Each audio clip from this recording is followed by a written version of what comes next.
भगवान पौड़ी 37 में गुरु नानक देव जी कहते हैं, करम खंड की बानी जोर, तिथय होर न कोई होर, तिथय जोध महाबल सूर, तिनमई राम रहिया भरपूर, तिथय सीतो सीता महिमा माई, ताके रूप न कथने जाय, न ओह मरहि न ठागे जाय, जिनके राम बसै मन माय, तिथय भगत बसहि के लो, करहि आनंद सचा मनि सोय, सचखंडी बसै निरंकार, करि करि वेखै नदर निहाल, तिथय खंड मंडल बरमंड, जेको कथै न अंत न अंत, तिथय लो लो आकार, जिव जिव हुक्मु तिवै तिवकार, वैसे विगसै करी विचार, नानक कथना कररा सार। भगवान इसका भावार्थ हमें समझाने की कृपा करें। मनुष्य असहाय है, लेकिन तभी तक जब तक परमात्मा से दूर है। मनुष्य दुर्बल है, दरिद्र है, दीन है, लेकिन तभी तक जब तक परमात्मा से दूर है। उससे हमारी दूरी ही हमारी दरिद्रता है, और जितने हम उससे दूर होते जाते हैं उतना ही जीवन अर्थहीन होता जाता है। पश्चिम में इस सदी में बहुत से विचारक हुए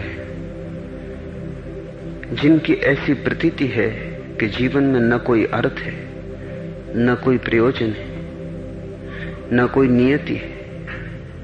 जीवन एक व्यर्थ की कथा है, a tale told by an idiot, full of fury and noise, signifying nothing. जैसे कोई मूढ़ कहे एक कहानी, शोरगुल बहुत मचाए, लेकिन अर्थ उसमें बिल्कुल ना हो।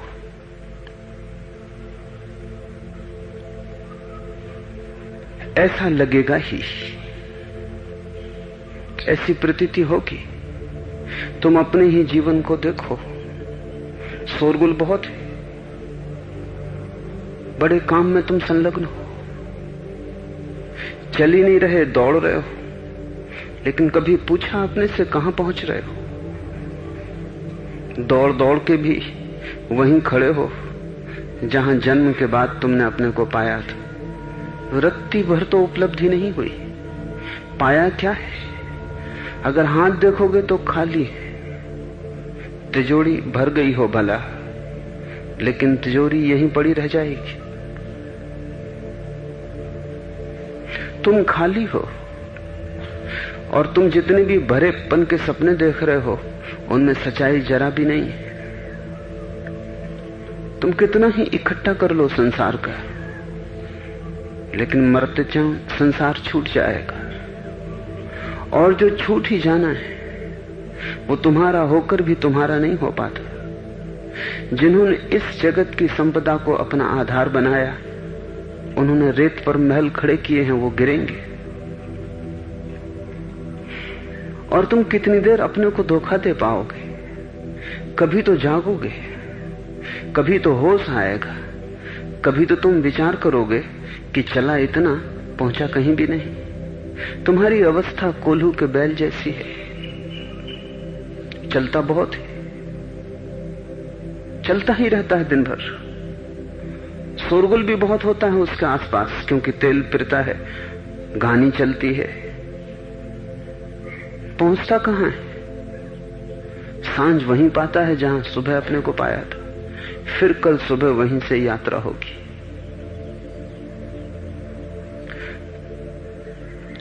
तुम्हारा जीवन भी कोल्हू के बैल जैसा है। तुम कितना ही सजाओ, तुम कितना ही छिपाओ, तुम कितने ही ऊपर से रंग रोगन करो, भीतर तुम्हें भी पता है कि भिखारी का पात्र है तुम्हारा हृदय, मांगता है और खाली, और भरता कभी भी नहीं।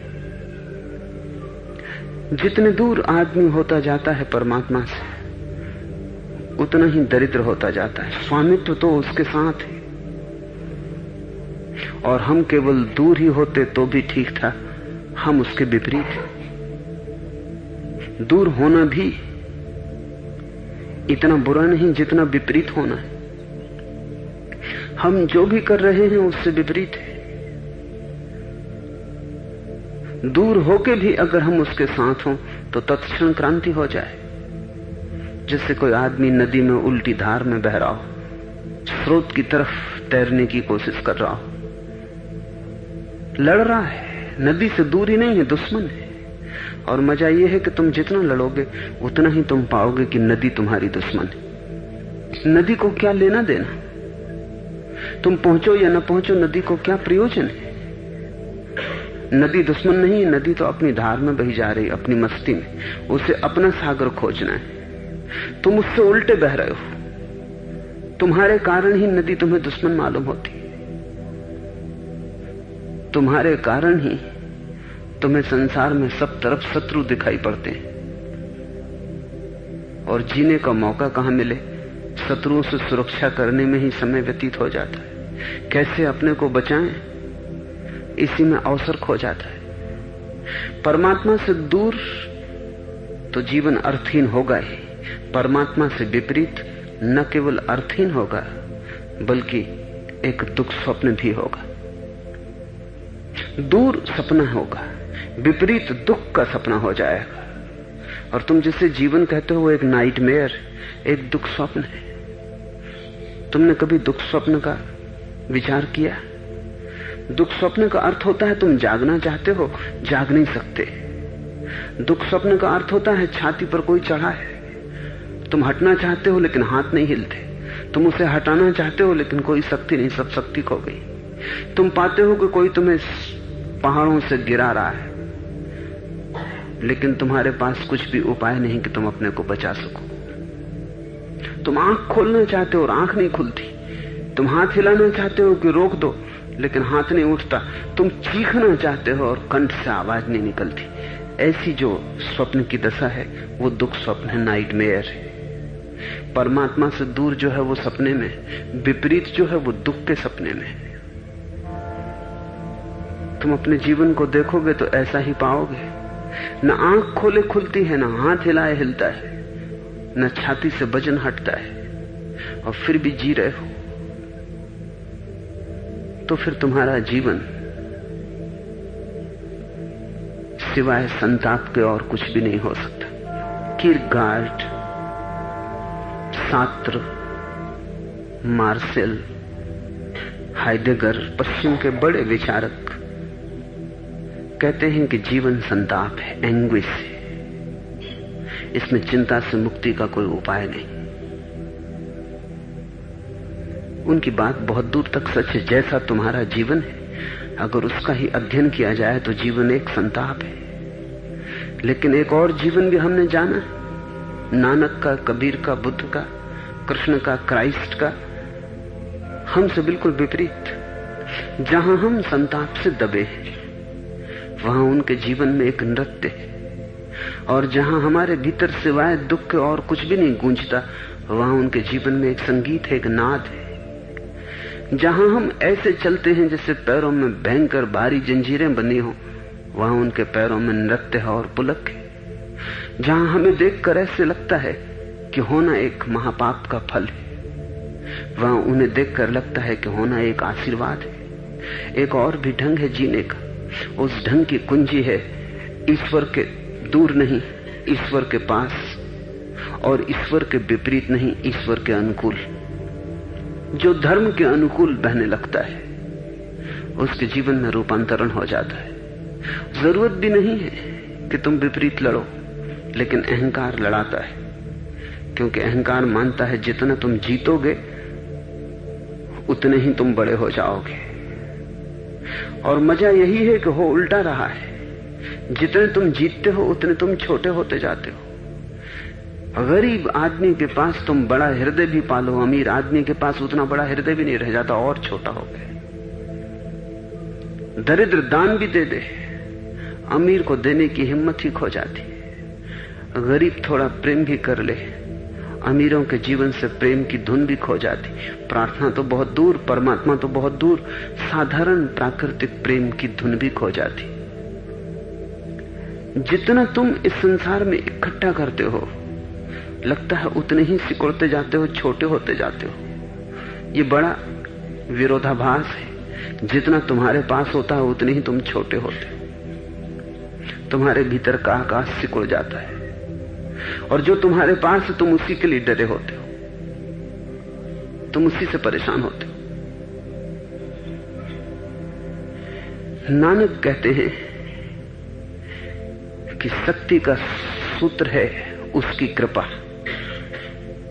और उसकी कृपा तब उपलब्ध होती है जब तुम अपने को बिल्कुल असहाय समझ लेते हो, बिल्कुल टोटल। रत्ती भर भी चालाकी वहां न चलेगी। तुम ऐसा ऊपर से कहो कि मैं असहाय हूं, इससे कुछ ना होगा। ये प्रतीति गहरे प्रविष्ट हो जाए, ये प्रतीति तुम्हारे हृदय के गहनतम में पहुंच जाए, ये प्रतीति तुम्हारे रोए रोए में गूंजे। ये ओंठों की प्रार्थना ना हो, ये कंठ का उद्गार ना हो, ये हृदय की प्रतीति हो, ये तुम्हारे आंसुओं से जाहिर हो, ये तुम्हारे शब्द शब्द में समा जाए, ये तुम्हारे निशब्द में भी गूंजती रहे। तुम उठो बैठो और तुम ऐसे जैसे कि तुम परम असहाय हो। तुम कर क्या सकते हो? तुम्हारा किया कुछ भी तो नहीं होता, तुम्हारे किए अनकिया ही होता है। तुम जो करते हो उससे जो नहीं घटना चाहिए वही घटता है। तुम्हारे किए कुछ भी नहीं होता। बड़ी प्रसिद्ध कहावत है, और उस तरह की कहावतें सारी दुनिया की अलग अलग भाषाओं में। लोग कहते हैं man proposes and God disposes. इससे गलत कोई कहावत नहीं हो सकती कि मनुष्य प्रस्तावना करता है और ईश्वर इंकार कर देता है। हालत बिल्कुल उल्टी है। God proposes and man dispossess. परमात्मा प्रस्ताव करता है और आदमी इंकार करता रहता है। परमात्मा तुम्हें सभी कुछ दे डालना चाहता है, ये अस्तित्व लुट जाना चाहता है तुम्हारे लिए, लेकिन तुम्हारे द्वार बंद है। ये अस्तित्व तुम पर बरसना चाहता है, लेकिन तुम्हारा घड़ा उल्टा रखा है। ये अस्तित्व सब तरफ से तुम्हारे भीतर आना चाहता है, लेकिन भय के कारण तुमने संध भी नहीं छोड़ी कि कोई भीतर प्रवेश कर सके। और भीतर तुमने इतना कूड़ा करकट और कबाड़ इकट्ठा कर रखा है कि वहां भी जगह नहीं है कि कोई प्रवेश भी करे तो बैठ सके। परमात्मा को बैठने लायक स्थान भी तुम्हारे भीतर नहीं। उसकी कृपा तो तब उपलब्ध होती है जब तुम बिल्कुल असहाय हो जाते हो, और असहाय अवस्था की परिपूर्ण प्रतीति ही लज्जा है। तब तुम शर्माते हो, तुम मैं कहने तक में शर्माते हो। तुम कहते हो किस आधार पर कहूं कि मैं हूं, किस बुनियाद पर कहूं कि मेरे किए कुछ होता है। सारा जीवन तो उल्टी ही बात कह रहा है। तुमने जो किया सब असफल हुआ, तुमने जो किया सब हार गया, सब मिट गया, तुम्हारे बनाए सब महल गिर गए। फिर भी तुम चेतते नहीं, फिर भी तुम कर्ता को पकड़े चले जाते हो। फिर भी तुम कहते हो मैं करने वाला हूं। जब तक तुम कहते हो मैं करने वाला हूं, तब तक तुम लज्जा से न भरोगे। और नानक कहते हैं लज्जा प्रार्थना है। तुम कहते हो मैं जानने वाला हूं, तब तक तुम झुकोगे नहीं। पंडित कहीं झुक सकता है, उसका माथा झुक नहीं सकता। शरीर को भला ही झुका ले, माथा अकड़ के खड़ा रहता है। बड़ी प्रसिद्ध घटना है, सूफी उस कहानी का उपयोग किए कि दो मित्र एक स्कूल में साथ ही साथ पढ़े और बड़े हुए। फिर संयोग और भाग्य और जीवन की यात्रा उन्हें अलग अलग ले गई। एक तो बड़ा सम्राट हो गया और दूसरा एक बड़ा फकीर हो गया। सम्राट राजमहलों में रहने लगा और फकीर नग्न गांव गांव भटकने लगा।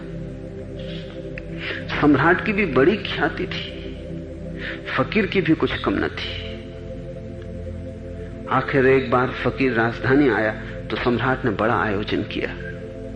उसने गांव भर को दियों से सजा दिया, फूल बरसा दिए। उसका मित्र आ रहा है।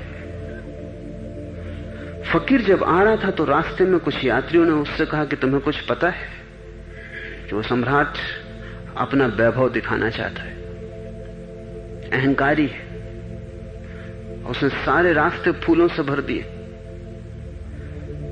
घर घर पर इंच इंच पर दिए लगा दिए, सारा गांव दिवाली मना रहा है। वो तुम्हें दिखाना चाहता है। जिन सीढ़ियों से तुम महल में जाओगे उन सीढ़ियों को उसने स्वर्ण से मढ़ दिया है और उन पर बहुमूल्य हीरे जवाहरात जड़ दिए। वो अपनी अकड़ दिखाना चाहता है। वो तुम्हें दिखाना चाहता है कि देखो तुम क्या हो, एक नंगे फकीर, और मैं क्या हूं। उस फकीर ने कहा देख लेंगे उसकी अकड़। फिर दिन आया, फकीर गांव में पहुंचा, सारी राजधानी उसे लेने पहुंची, लेकिन सम्राट चकित हुआ। वर्षा के दिन नहीं है और फकीर के घुटने तक कीचड़ लगी। वहां तो पूछना अशोभन मालूम होता है इतने लोगों के सामने। जब वे सीढ़ियां पार करके महल के एकांत में पहुंच गए और जो बहुमूल्य गद्दे गलीचे बिछाए गए थे वो सब उस फकीर ने अपने पैर की कीचड़ से गंदे कर दिए। तब सम्राट ने पूछा कि मैं बहुत हैरान हूं, क्योंकि वर्षा का कोई समय नहीं, रास्ते सूखे पड़े और तुम्हारे पैर में इतनी कीचड़ कैसे लग गई, क्या हुआ? उस फकीर ने कहा कि अगर तुम अपनी अकड़ दिखाना चाहते हो तो हम भी अपनी फकीरी दिखाना चाहते। तो सम्राट खिलखिला के हंसने लगा और उसने कहा कि फिर आओ हम गले लग जाएं, क्योंकि न मैं कहीं पहुंचा न तुम कहीं पहुंचे। हम दोनों वहीं के वहीं, जैसे हम स्कूल से विदा हुए थे। मैं भी कहीं नहीं पहुंचा, तुम भी कहीं नहीं पहुंचे। और ध्यान रखो, ये सम्राट तो कहीं पहुंच जाएगा किसी दिन, ये फकीर के पहुंचना बहुत मुश्किल है, क्योंकि सम्राट को ये साफ हो रहा है कि मैं कहीं नहीं पहुंचा। तुम धन से भी अकड़ से भरते हो, तुम त्याग से भी अकड़ से भर जाते हो, और अकड़ ही बाधा है। अकड़ मिट जाए उसका नाम लज्जा। तो नानक कहते हैं जो लज्जा से भर गया उस पर परमात्मा की अनुकंपा बरसने लगती। लज्जा पात्रता है। जब तक तुम अकड़ से भरे हो तब तक तुम्हें परमात्मा की जरूरत ही नहीं, और जिसकी तुम्हें जरूरत नहीं वो तुम्हें कैसे मिल सकेगा? तुमने उसे कभी बुलाया नहीं, तुमने कभी उसे मांगा नहीं, तुमने कभी उसे चाहा नहीं, और कभी तुमने उसे बुलाया भी तो कुछ और चाहने के लिए कि बच्चा बीमार है, कि अदालत में मुकदमा है। तुमने उसे कभी नहीं मांगा कि हम तुझे ही चाहते हैं। न अदालत, न बाजार, न दुकान, न बीमारी, न शरीर, हम किसी और कारण से नहीं चाहते, हम तुझे ही चाहते हैं। जब तक तुम उसे ही न पुकारोगे, सिर्फ उसके लिए ही, तब तक तुम्हारी प्रार्थना झूठी है। तुम्हारी प्रार्थना भी संसार के लिए, उस प्रार्थना का दिव्यता से कोई लेना देना नहीं। तुम कुछ मांग रहे हो जो संसार का है, शायद परमात्मा से मिल जाए। एक अमीर आदमी मर रहा था, जैसा उसका जिंदगी भर का गणित था कि हर चीज धन से मिल जाती है। तो उसने अपने पुरोहित को बुलाया और कहा कि मैं अगर 10 करोड़ रुपए तुम्हारे मंदिर को दान दूं तो क्या मुझे स्वर्ग में प्रवेश मिल सकेगा? उस पुरोहित ने कहा, चेष्टा कर लेने में कुछ हर्ज नहीं, लेकिन भरोसा मैं नहीं दिला सकता, क्योंकि मैंने कभी सुना नहीं कि कोई धन से स्वर्ग में प्रवेश पा सका हो। लेकिन कोशिश कर लेने में कुछ हर्ज नहीं, धन तो छूट ही जाएगा। एक आखिरी कोशिश करके देख लो। तुमने अगर धन से सब पाया है तो तुम कहीं न कहीं मन में ये भाव संजोए ही बैठे होगे कि प्रार्थना भी, पूजा भी, ध्यान भी उसी से पालेंगे। धन तो अहंकार से मिलता है, वो तो महत्वाकांक्षा से मिलता है, और पूजा, प्रार्थना, ध्यान लज्जा से मिलता है। वो मिलता है जहां सब महत्वाकांक्षाएं गिर गई और जहां तुमने अपने को सब भांति व्यर्थ पाया, जहां तुम्हारा किया कुछ भी नहीं होता, जहां तुम बिल्कुल असहाय हो, जहां तुम पाते हो कि मैं क्या कर पाऊंगा बस उसी क्षण। और करने का ही अहंकार नहीं, जानने का अहंकार भी गिर जाना चाहिए।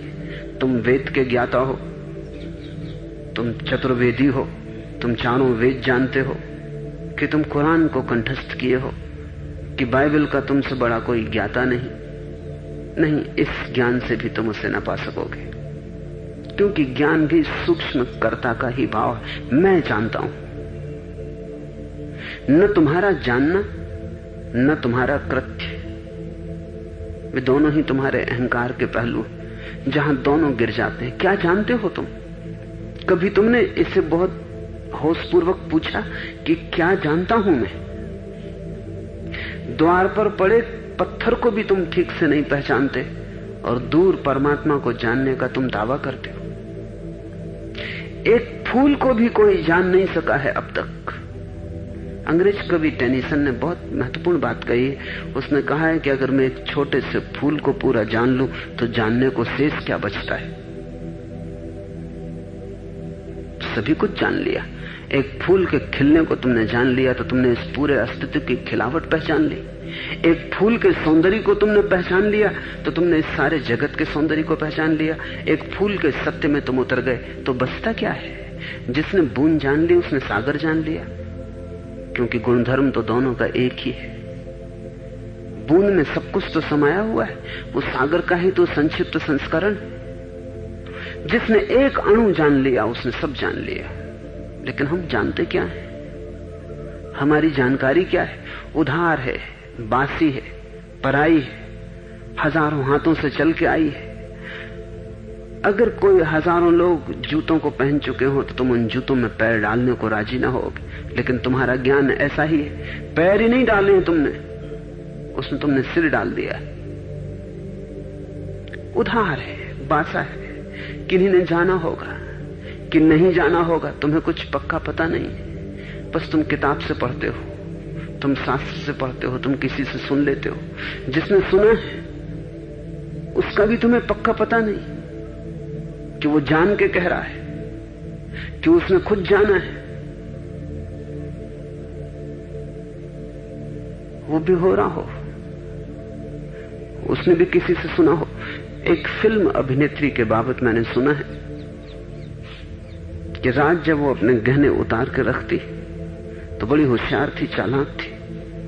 एक चिट गहनों के पास रख देती कि ये गहने नकली, असली गहने तो बैंक में। लेकिन एक सुबह जागी तो पाया कि गहने नदारत। टेबल पे एक दूसरी चिट रखी जिस पे लिखा है कि मुझे नकली ही गहनों की जरूरत है क्योंकि मैं नकली चोर हूं, असली तो जेल में है। तुम जिससे सुन रहे हो, तुम जिससे समझ रहे हो, तुम जिसके शब्दों को उधार ले रहे हो, वो भी असली है। तुम्हारे पास कोई भी तो उपाय नहीं जानने का, कोई भी तो कसौटी नहीं जिससे तुम परख लो कि कौन असली है। और कसौटी तो तभी होगी जब तुम्हारा अनुभव होगा, लेकिन जब अनुभव होगा तब तो तुम्हें किसी से सुनने की जरूरत भी न रह जाएगी। यही तो मुसीबत है। जब हाथ में सोना होता है तो कसौटी नहीं, जब कसौटी आती है तो सोने के कसने की कोई जरूरत ही नहीं रह जाती। जब तुम्हारे पास अनुभव होता है जिस पे तुम कस सको तब कोई जरूरत नहीं रह जाती। और जब तक तुम कस नहीं सकते तब तक बड़ी गहन जरूरत है, और तुम अपने अज्ञान को उधार ज्ञान से ढांकते रहते हो। फिर इससे अकड़ पैदा होती कि मैं जानता हूं, वही अकड़ बाधा है।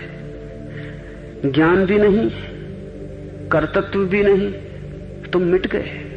तुम्हारे दोनों आधार गिर गए, भवन भूमि सात हो गया। इस भूमि सात अवस्था को नानक कहते हैं लज्जा। और जब लज्जा सघन हो जाती तो उसकी कृपा की वर्षा शुरू हो जाती। तुम्हारी लज्जा में ही उसकी अनुकंपा उतरेगी, तुम्हारी लज्जा ही उसकी अनुकंपा से मिल सकेगी। उन दोनों का तालमेल है। लज्जा गड्ढे की भांति है और उसकी अनुकंपा वर्षा की भांति। वर्षा तो पहाड़ों पर भी होती है, लेकिन पहाड़ खाली रह जाते, गड्ढों में पानी भर जाता है, झीलें बन जाती। वर्षा तो सभी पर हो रही है, उसकी वर्षा में कोई भेदभाव नहीं। नानक कहते हैं उसके न कोई नीच है, न कोई ऊंच, न कोई पात्र है, न अपात्र है। वो तो बरस रहा है सभी पर, लेकिन कुछ गड्ढों की भांति हैं, वे भर जाते हैं। कुछ पहाड़ों के शिखरों की भांति हैं, वे खुद अपने से इतने भरे हैं कि जगह कहां। तुम गड्ढे की भांति हो जाओ तो नानक की लज्जा को उपलब्ध हुए। इधर लज्जा बनी, गड्ढा तैयार हुआ, वर्षा तो हो ही रही थी, तुम झील बन जाओगे, तुम जानने की झील बन जाओगे, तुम चैतन्य की झील बन जाओगे।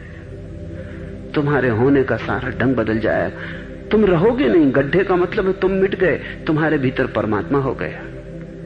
तब तुम असहाय नहीं हो, तब तुमसे ज्यादा शक्तिशाली कोई भी नहीं। कृपा खंड की वाणी शक्ति है, करम खंड की वाणी जोर, तिथे होर न कोई होर, तिथे जोध महाबल सूर, तिनमें ही राम रहा भरपूर। कृपा का जो खंड है वहां की वाणी शक्ति, इसको छोड़कर उसमें दूसरा कुछ भी नहीं। उसमें महाबली सूरवीर है, जिन सब में राम ही भरपूर समाया हुआ है। जैसे ही कोई व्यक्ति लज्जा को उपलब्ध हुआ, कृपा शुरू हुई बरसनी, बरनी। दिन जो था वो सम्राट हो जाता है। संतों ने कहा है, उसकी कृपा से लंगड़े पहाड़ पार कर गए, उसकी कृपा से अंधों ने देखा। ये साधारण अंधों लंगड़ों की बातें नहीं है, ये तुम्हारे संबंध में बातें हैं। बहरे सुनने लगे। जब तक तुम अपने अहंकार से भरे हो, तुम्हारे कान बहरे रहेंगे, आंखें अंधी रहेंगी, तुम्हारा हृदय पथरीला रहेगा, पाषाण, उसमें कुछ भी प्रतीति न होगी, उसमें कोई संवेदना न होगी। तब तक तुम करीब करीब मृत रहोगे।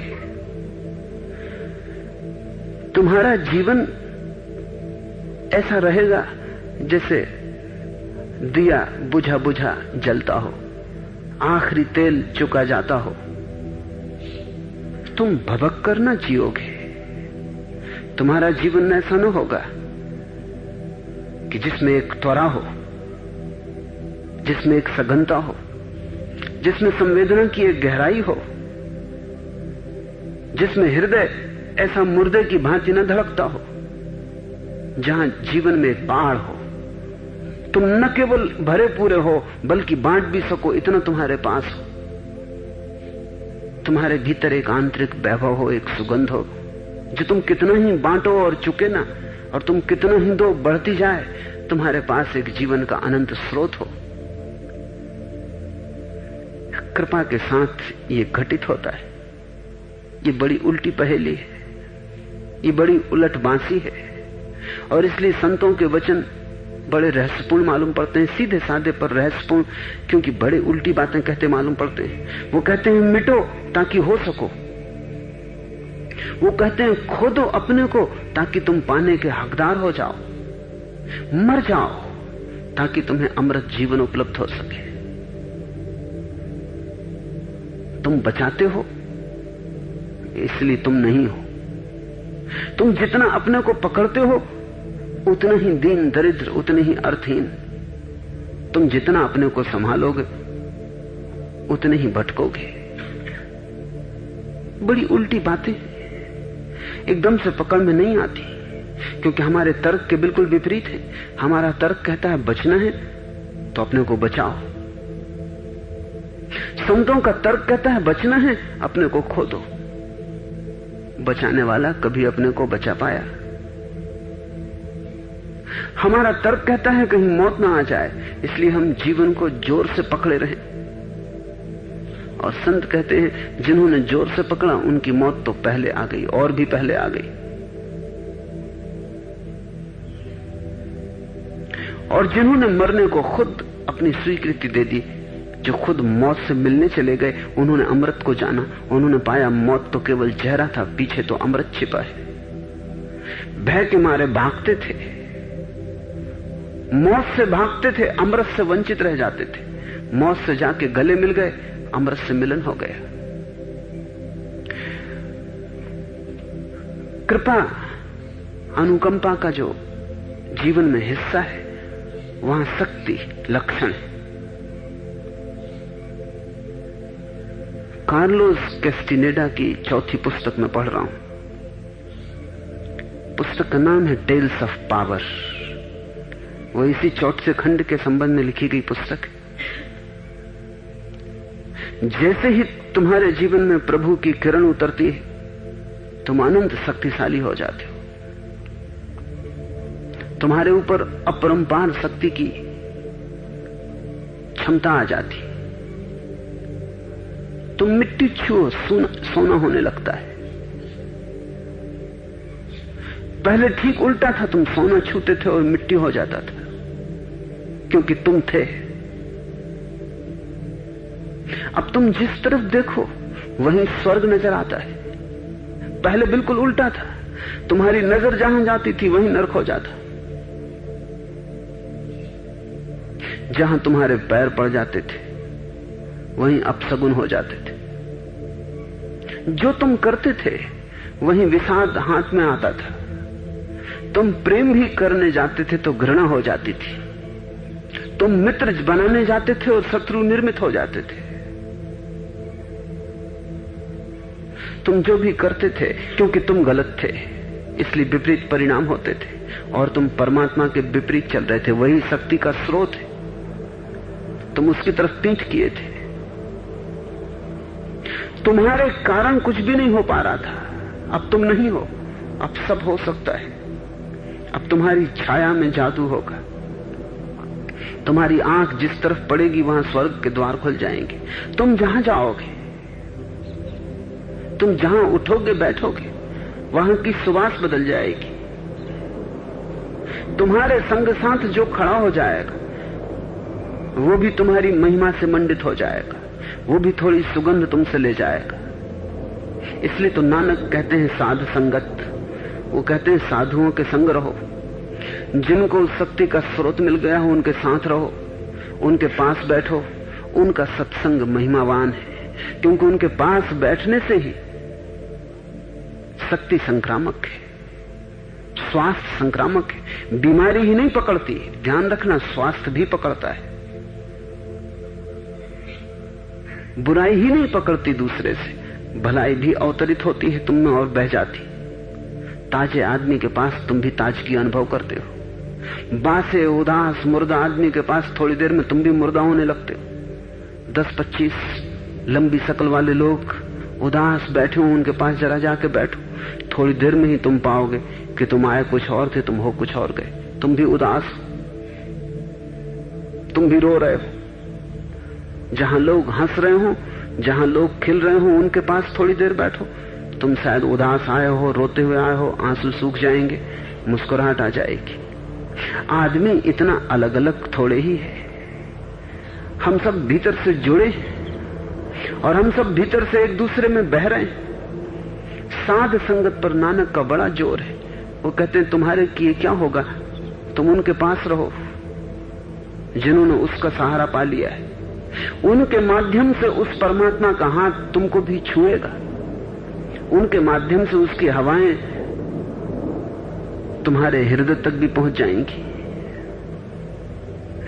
फूल के बगीचे से कोई ऐसे भी गुजर जाए तो भी थोड़ी सी सुगंध उसके वस्त्रों में समा जाती। बुद्धों के पास से कोई ऐसे भी गुजर जाए, अकारण भी, संयोग वसात भी, तो भी बुद्धत्व की सुगंध कपड़ों को पकड़ जाती। वो आदमी वही नहीं, कुछ बदल जाता है। साध संगत बड़ी कीमती है। परमात्मा से संबंध जोड़ना तो आज मुश्किल है। मुश्किल इसलिए है कि तुम्हें उसका कुछ भी तो पता ठिकाना मालूम नहीं। संत उसके प्रतीक है, उनका तुम्हें पता ठिकाना मालूम हो सकता है। तुम उन्हें आसानी से खोज ले सकते हो, परमात्मा को तुम कहां खोजोगे। और संत का अर्थ है जिसमें परमात्मा सघन है, जहां परमात्मा की किरणें सघन होकर पड़ रही हैं, जहां ताप गहन है। जैसे संत ने अपने व्यक्तित्व में परमात्मा को इस तरह इकट्ठा किया जैसे कांच के एक टुकड़े में से तुम किरणों को पार करो और वो इकट्ठी हो जाएं, एकाग्र हो जाएं। परमात्मा तुम में भी है लेकिन विरल है, उससे आग पैदा नहीं होती, बस कुनकुनापन तुम किसी तरह जी लेते हो। संत में आग है, वो अग्नि है, उसके पास तुम्हें भी ताप लगेगा, उसके पास से तुम्हारे भीतर भी कुछ जलेगा और मिटेगा। जिस दिन उसकी कृपा मिलनी शुरू होती है उसी दिन तुम शक्तिशाली हो जाते हो। लेकिन ध्यान रखना, वो शक्ति तुम्हारी नहीं। अगर तुम्हें ये अकड़ आ गई कि वो शक्ति तुम्हारी है तो मिली हुई कृपा भी खो जाती और अंत तक गिरने का डर है, क्योंकि अंत तक सूक्ष्म अहंकार पीछा करता है। वो आखिरी चीज है जो मनुष्य का छुटकारा होता है, जिससे वो आखिरी है, अंतिम। वो छाया की तरह तुम्हारे पीछे आता है, न तो उसकी पगध्वनि सुनाई पड़ती, न कोई आवाज होती है, और वो तुम्हारे पीछे होता है इसलिए तुम्हें दिखाई भी नहीं पड़ता। वो छाया की भांति तुम्हारे पीछे चल रहा है। जैसे शरीर की छाया है ऐसे ही चेतना की छाया अहंकार है। इसलिए तुमने सुनी होगी ये बात कि जो व्यक्ति परमात्मा को पा लेता है उसकी छाया नहीं बनती। इससे तुम ये मत समझना कि जब वो जमीन पे चलता है और सूरज उगा होता है तो जमीन पर उसकी छाया नहीं बनती। वो छाया तो बनती है क्योंकि शरीर की छाया बनेगी, लेकिन उसके भीतर की छाया खो जाती। वो चलता है, उठता है, बैठता है, करता है, बोलता है, सब जीवन की क्रिया चलती रहती है, लेकिन अब कोई छाया नहीं बनती। अब चेतना पारदर्शी हो गई, अब वो है ही नहीं। ध्यान रखना, तुम ये मत सोचना कि तुम शक्तिशाली हो जाओगे, उसकी अनुकंपा गिरेगी, बरसेगी, तुम तो होगे ही नहीं। वही होगा तुम्हारे द्वारा शक्तिशाली, तुम निमित्त हो जाओगे।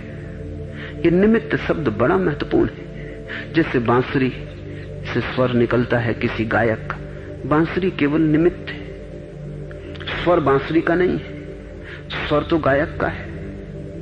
और बांसुरी की खूबी क्या है, कभी तुमने ख्याल किया? बांसुरी की खूबी इतनी है कि वो पोली है। उसका पोलापन, उसकी शून्यता ही उसकी खूबी है। उसी खूबी के कारण स्वर प्रवाहित होता है।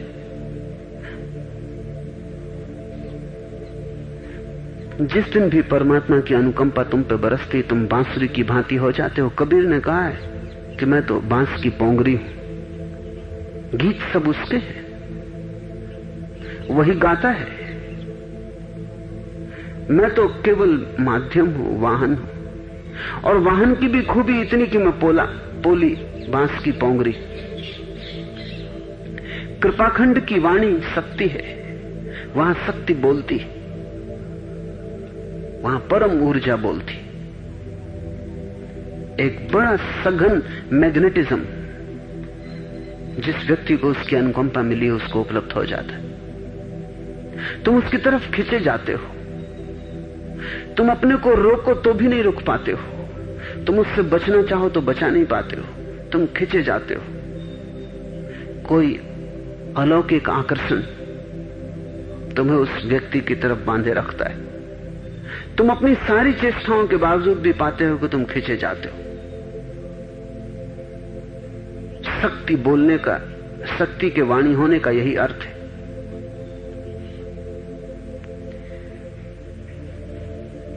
इसको छोड़कर उसमें दूसरा कुछ भी नहीं। परमात्मा की शक्ति को छोड़कर उसमें दूसरा कुछ भी नहीं। उसमें महाबली सूरवीर है जिन सब में राम ही भरपूर समाया हुआ है।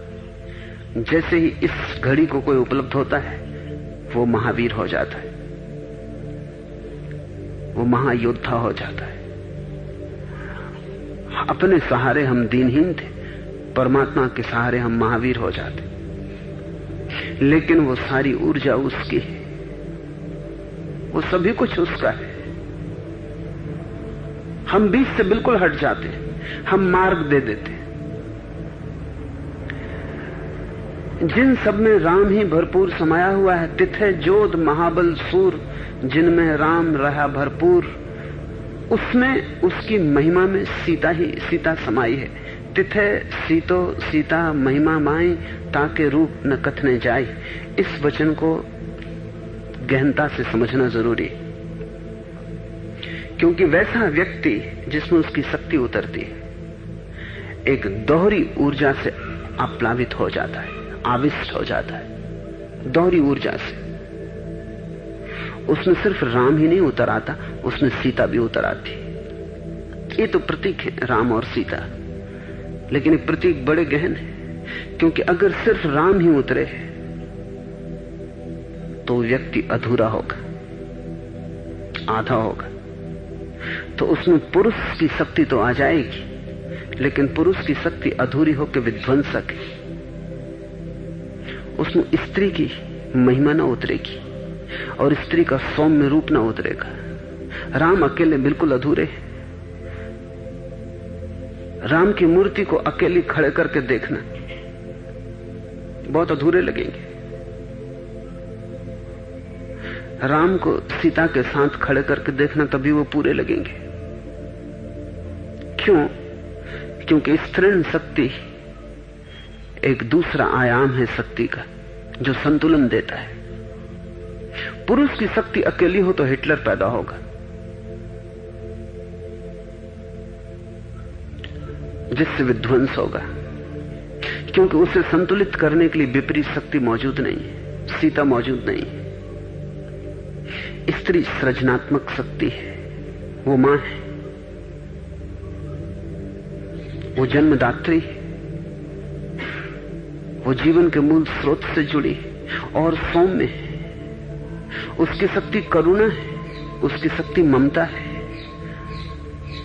उसकी शक्ति सूरज जैसी नहीं है, उसकी शक्ति चांद जैसी है, शीतल है। शक्ति है फिर भी शीतल है। और जहां सूरज और चांद दोनों मिल जाते हैं,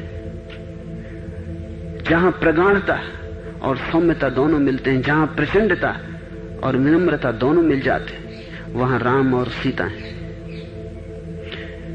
ये बड़ी हिंदू विचार की गहन खोज है और बहुतों के समझ में नहीं आई है।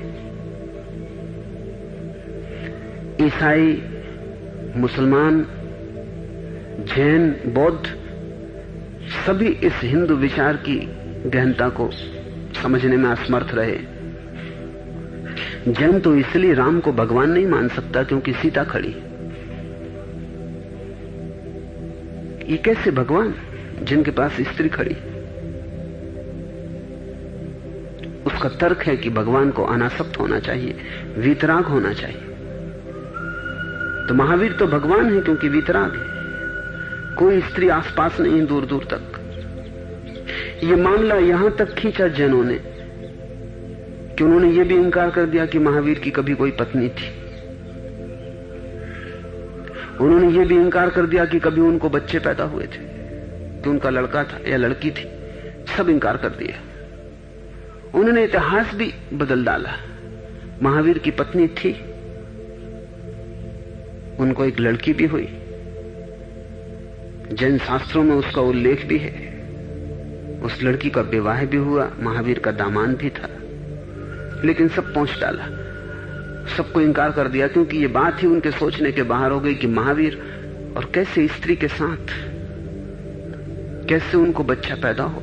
महावीर और संभोग करते हुए ये सोचना ही कठिन हुआ। कहानी को ही बदल डाला। महावीर को निपट अकेला खड़ा कर दिया। तो महावीर में प्रचंडता तो मालूम होती, लेकिन अकेले सौम्यता नहीं हो सकती। जीवन का एक छोर कम है, इसलिए जैन विचार बहुत दूरगामी ना हो सका और जैन विचार के माध्यम से कोई संस्कृति खड़ी ना हो सकी। सिर्फ एक आइडियोलॉजी रही, एक कल्चर खड़ा नहीं हुआ। अगर जैनों से कहो कि तुम्हें एक गांव बसा के बता दो सिर्फ जैनों का, तो वो नहीं बसा सकते, क्योंकि कौन चम्हार का काम करेगा, कौन भंगी का काम करेगा, कौन सड़क साफ करेगा, कौन नाई का काम करेगा। संस्कृति नहीं है। एक गांव नहीं बसा सकते अपना। किस तरह की संस्कृति है?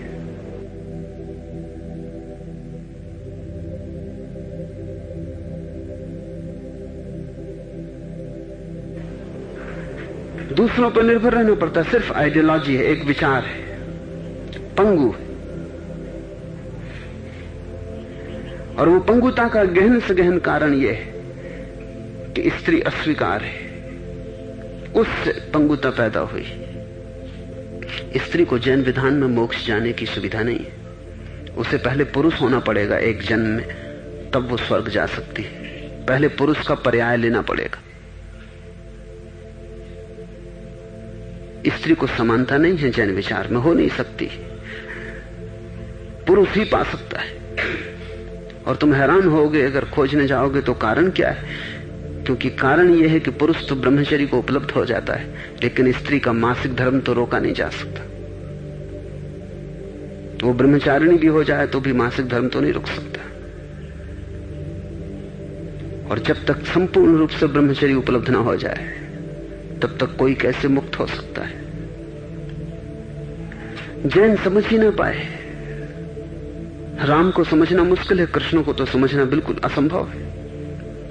बौद्ध न समझ पाए, फिर इस्लाम और ईसाईयत तो बहुत दूर है, उनको भी पहचान न हो सकी। लेकिन हिंदू विचार की बड़ी गहनता है। हिंदू विचार यह कह रहा है शक्ति के दो रूप है। एक रूप स्त्री की तरह प्रकट होता है, एक रूप पुरुष की तरह। स्त्री और पुरुष महत्वपूर्ण नहीं है, शक्ति के दो रूप हैं जो एक दूसरे का संतुलन करते हैं। पुरुष में प्रचंडता है, सौम्यता नहीं है, इसलिए सभी सौम्य गुण स्त्रीण है। शब्द भी स्त्रीण है, करुणा, ममता, दया, सब शब्द भी स्त्रीण होना भी चाहिए।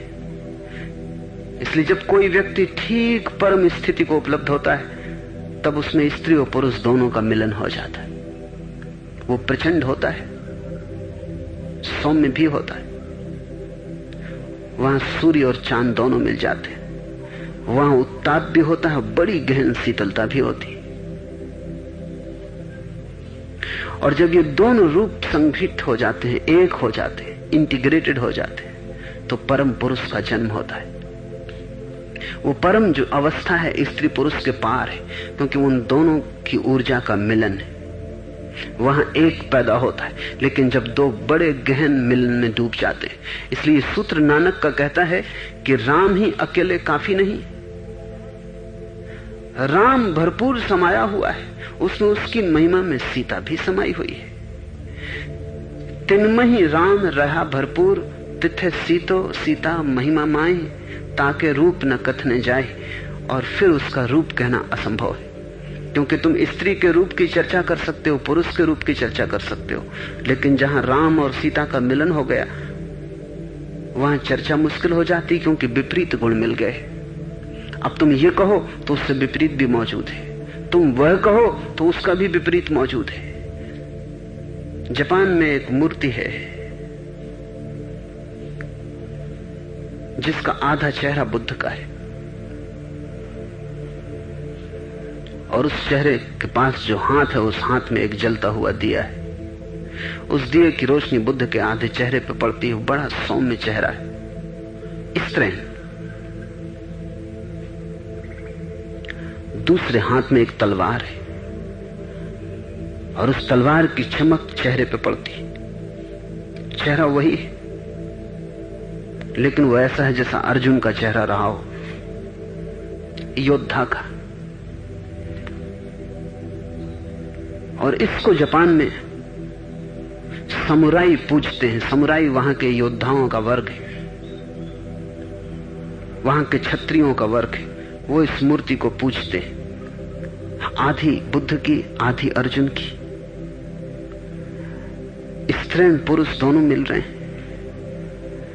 नीत्शे ने आलोचना की है बुद्ध की कि बुद्ध स्त्रीण है। उसकी आलोचना में थोड़ी सच्चाई है, क्योंकि बुद्ध में सारी स्त्री का समग्र रूप प्रकट हुआ है, लेकिन बुद्ध में वो जो पुरुष की ऊर्जा है उसके लक्षण नहीं मिलते हमें।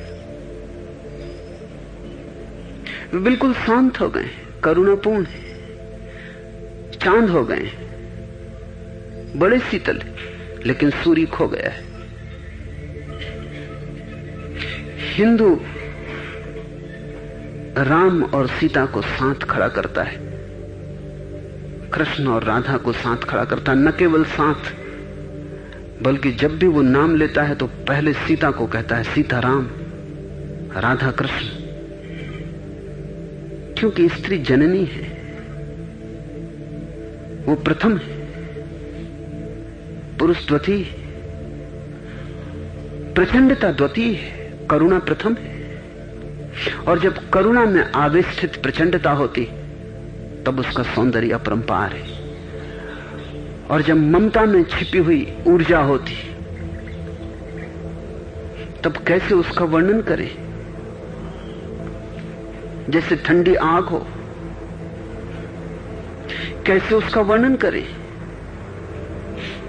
विपरीत जहां मिल जाते हो वहां वर्णन असमर्थ हो जाता है। इसलिए नानक कहते हैं, ताके रूप न कथने जाए, उसके रूप का वर्णन नहीं हो सकता। जिनके मन में राम बसते हैं न वे मरते हैं और न ठगे जाते हैं।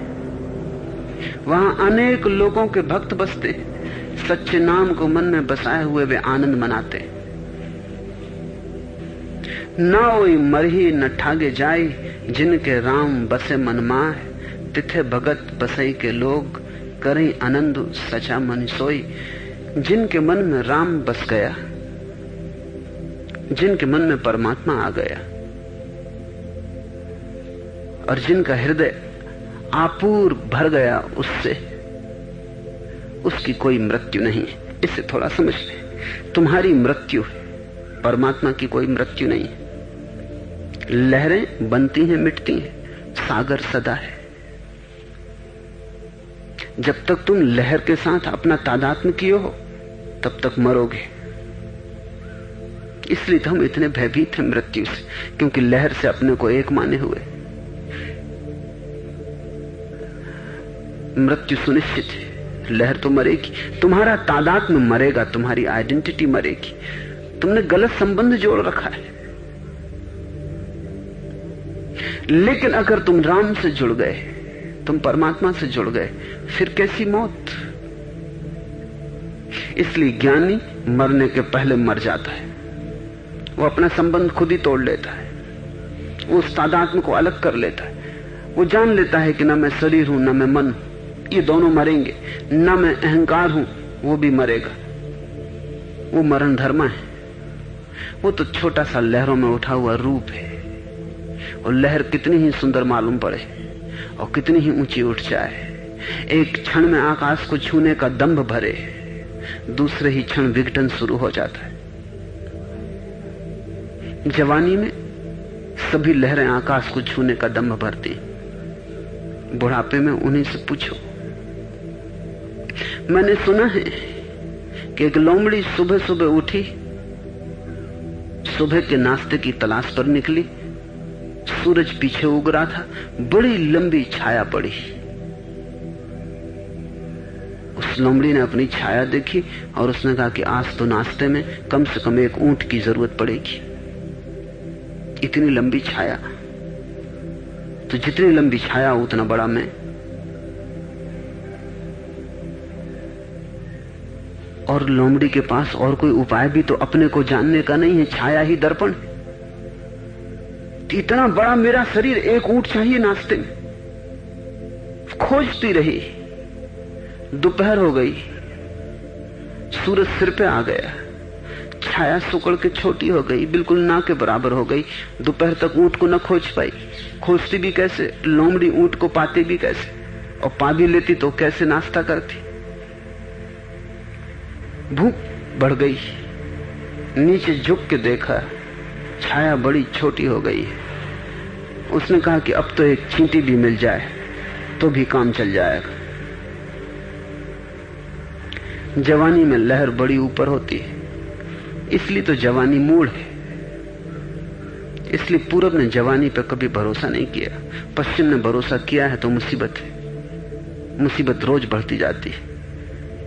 पूरब ने जवानी पर कभी भरोसा नहीं किया और जवानी को कोई बहुत महत्वपूर्ण स्थान नहीं दिया। क्या मूढ़ता कोई स्थान देना है, वो तो लहर की ऊंचाई है। छाया बड़ी पड़ती है उस समय। उस छाया के बड़े पन्ने में बड़े बड़े सपने उठते हैं। हर आदमी क्या क्या नहीं होना चाहता है। पूरब ने बुढ़ापे को आदर दिया जब छाया बिल्कुल सिकुड़ जाती। और अगर बुढ़ापे में भी तुम न जागे अहंकार से तो फिर तुम कब जागोगे। जवानी में जाग जाओ, तुम महिमाशाली हो। बुढ़ापे में न जागो तो तुम महामूढ़ हो। जवानी में क्षम्य है, ना जाग सको, बुढ़ापे में क्षमा भी नहीं की जा सकती।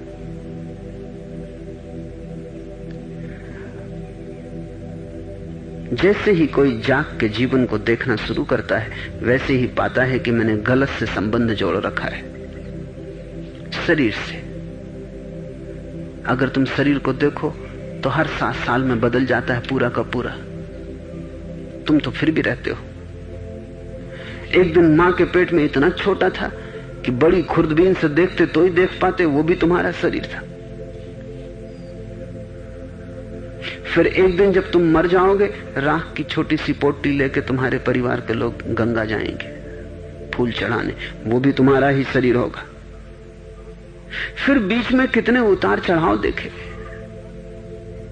इस शरीर के साथ तुम अपने को एक कर लोगे तो मृत्यु से कपोगे, डरोगे, भयभीत रहोगे। इसलिए ज्ञानी मरने के पहले मर जाता है, वो खुद ही अपने हाथ मर जाता है। नानक के जीवन में ऐसा उल्लेख है कि एक रात वो घर से उठे और मरघट पहुंच गए। खोजते हुए घर के लोग पहुंचे। उन्होंने कहा, ये कोई जगह, अगर ध्यान ही करना हो तो घर में मंदिर जाते, मरघट आए। नानक ने कहा कि मैंने सोचा जहां आखिर में जाना है, किसी के कंधे पे चढ़ के क्या जाना, अपने हाथ ही चला आया। और जहां अंत में पहुंचना है उसको पहले ही ठीक से देख लेना चाहिए। यही ध्यान करूंगा, क्योंकि मौत ही ध्यान है, और क्या ध्यान है। अगर तुम मृत्यु पे ध्यान कर लो तो धीरे धीरे मृत्यु हट जाती। जैसे जैसे तुम्हारा ध्यान गहरा घुसता है, वैसे वैसे मृत्यु की ऊपरी परत हट जाती है। भीतर तुम अमृत को छिपा हुआ पाते हो। लहर खो जाती, सागर मिलता है। बुद्ध अपने भिक्षुओं को मरघट भेजते थे, वहां चले जाओ। अगर बुद्धत्व पाना है, जलते हुए देखना लोगों को, हड्डियों को राख होते देखना, चमड़ी से धुआं उठते लपटे उठते देखना अपने ही सगे संबंधी आके सिर फोड़ जाते। देखना जिन पे इतना भरोसा किया था, मरते ही एक क्षण देर नहीं करते, जल्दी अर्थी उठाते हैं और भागते, क्योंकि कौन घर में रखेगा मुर्दे को। जिन्होंने कहा था सदा सदा साथ रहेंगे, वो भी 4 दिन रोने के बाद उब जाते, रोने से उब जाते। वो फिर अपने काम में संलग्न हो जाते। और जब सब छोड़ के चले जाएं किसी मुर्दे को, तो तुम शांत उस मुर्दे को जलते हुए देखना। यही तुम्हारी भी स्थिति होगी, आज नहीं कल। समय का फासला है। बुद्ध पहले भिक्षुओं को भेज देते कि पहले तुम मरघट से गुजर जाओ। वो इसलिए भेजते कि पहले तुम मर के आ जाओ तो काम एकदम आसान हो जाए। एक 3 महीने भिक्षु मरघट पर दिन और रात देखता, मौत और मौत और मौत। मौत सघन हो जाती चारों तरफ, सब तरफ से मौत दिखाई पड़ने लगती, हर चीज जलती हुई मालूम पड़ती। फिर भी वो पाता कि भीतर कोई सजगता है जिसके जलने का कोई उपाय नहीं, जो जल नहीं सकती। आग चैतन्य को छू भी तो नहीं सकती। चेतना और अग्नि का कोई लेना देना भी तो नहीं हो सकता, कहीं रास्ता भी तो एक दूसरे का नहीं कटता। वो ज्यादा सचेतन होकर लौटता, वो अपने पुराने तादात्म्य को तोड़ देता। तब बुद्ध कहते अब आसान है। इब्राहिम एक सूफी फकीर हुआ, वो पहले सम्राट था, फिर जब फकीर हो गया तो गांव के बाहर ही रहता था अपनी राजधानी के। अक्सर यात्री वहां से आते जाते पूछते उससे कि बस्ती का रास्ता कहां है, तो बता देता कि बाएं चले जाओ, भूल के दाएं मत जाना। कई लोग दाएं जाके भटक जाते, बाएं बस्ती दाएं मरघट। लोग जाते बाएं उसका मान के 2-4 मील चल के पाते कि मरघट में पहुंच गए। बड़े नाराज होकर वापस लौटते कि तुम्हारा दिमाग तो ठीक है। फिर जब बाएं जाते तो बस्ती पाते। तो इब्राहिम उनसे कहता कि मैं भी उस बस्ती में था, लेकिन ये मुझे समझ में आ गया कि ये तो मरघट है। यहां सभी मरने की प्रतीक्षा कर रहे हैं। जहां लोग मरने की प्रतीक्षा कर रहे हो, जो मृत्यु का प्रतीक्षालय हो, उसको बस्ती क्या कहना। जहां सभी उजड़ेंगे आज नहीं कल, उसको बस्ती क्या कहना। और जहां मरघट है, जहां लोग मरघट कहते हैं, वहां बसा हुआ फिर कभी भी नहीं उजड़ता। वहां जो बस गया उसको मैं बस्ती कहता हूं। हमारी बस्तियां मरघट है, हमारे मरघट आखिरी बस्तियां हैं। ज्ञानी मरने के पहले मर जाता, और अज्ञानी मरते मरते तक आखिरी चेष्टा करता है, बचा रहूं बचा रहूं बचा रहूं। ज्ञानी एक ही बार मरता है, अज्ञानी लाखों बार मरता है, क्योंकि जितना तुम बचाते हो फिर मरना पड़ता है, फिर मरना पड़ता है। जब तक तुम ये पाठ सीख ही ना लो,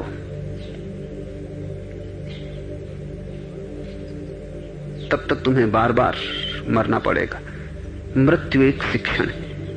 जिससे कोई बच्चा स्कूल जाए और एक ही क्लास में बार बार अनुत्तीर्ण होता रहे, फेल होता रहे, तो बार बार उसी क्लास में भेज दिया जाता। इससे मृत्यु एक महाशिक्षण है। उसके द्वारा जब तक तुम अमृत को न पहचान लोगे, तब तक बार बार लौटते रहोगे। एक संगीतज्ञ गीत गा रहा था,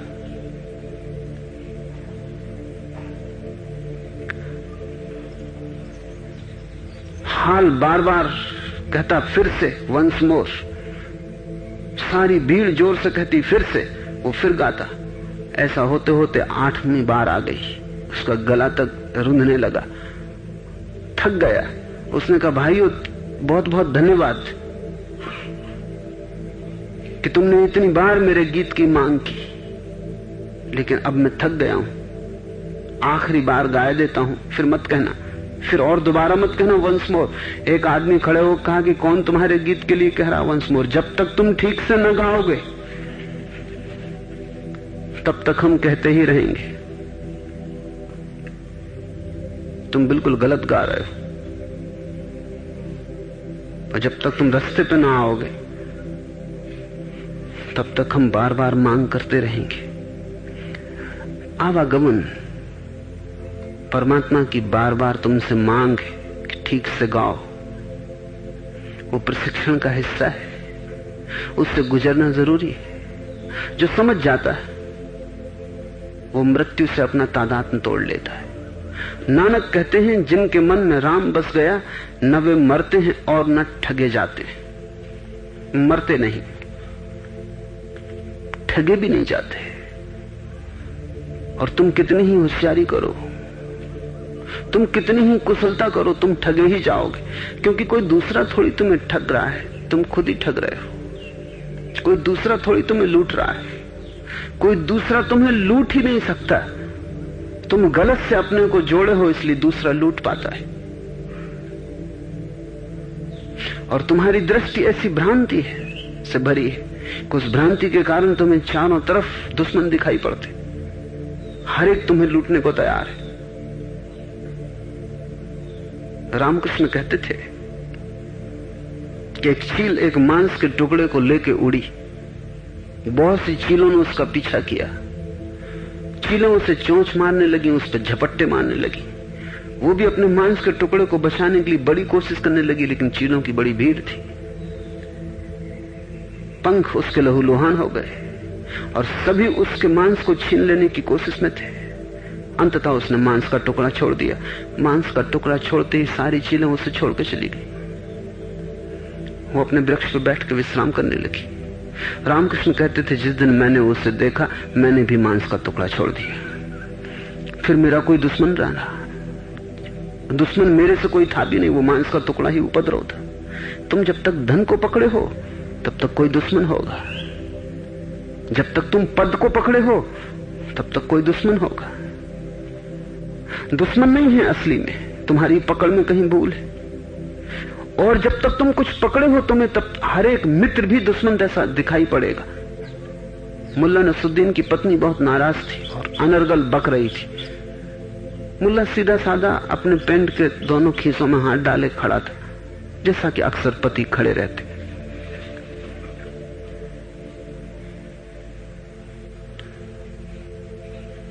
पत्नी ने अंततः काफी गाली गलौज करने के बाद कहा कि बंद करो ये, क्यों अपने खीसे में मुट्ठियां ताने मेरी तरफ खड़े हो? खीसे में मुट्ठियां ताने। वो बेचारा सिर्फ अपने बचाव के लिए चुपचाप खड़ा है, लेकिन अगर तुम नाराज हो तो सभी मुट्ठियां तनी हुई मालूम पड़ती। खीसे में पड़े हुए हाथ भी मुट्ठियों जैसे दिखाई पड़ते हैं। तुम्हारी दृष्टि ही तुम्हारी सृष्टि बनती है। तुम जैसा देखते हो और मांस का टुकड़ा तुम पकड़े हो तो तुम ठगे जाओगे। मांस का टुकड़ा यानी शरीर। जब तक तुम शरीर को पकड़े हो तब तक ठगे जाओगे, तब तक बचने का कोई उपाय नहीं, कितनी ही कुशलता करो। कबीर कहते हैं, काहे की कुशलात कर दीपक कुंभे पड़े। तुम्हारी कुशलता का कोई भी मूल्य नहीं, 2 कौड़ी की तुम्हारी कुशलता नहीं है, क्योंकि तुम कहते हो हाथ में दिया है फिर भी कुएं में गिरते हो। कर दीपक कुंभे पड़े, कैसी तुम्हारी कुशलता है। चेतना का दीपक है, गिरते कुएं में हो। नहीं, ठगे ही जाओगे, क्योंकि तुम ठगे जाने की ही तैयारी कर रहे हो। तुम गलत से संबंध जोड़ते हो। जिसने गलत से संबंध जोड़ा उसने अपना ही रास्ता बना दिया कि ठगा जाए। मांस के टुकड़े को पकड़ते हो, फिर चीलें झपटेंगी।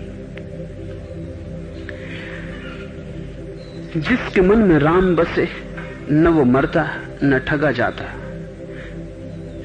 ये जो लोक है कृपा का लोक, कृपा का खंड, वहां अनेक लोगों के भक्त बसते हैं। सच्चे नाम को मन में बसाए हुए वे आनंद मनाते हैं।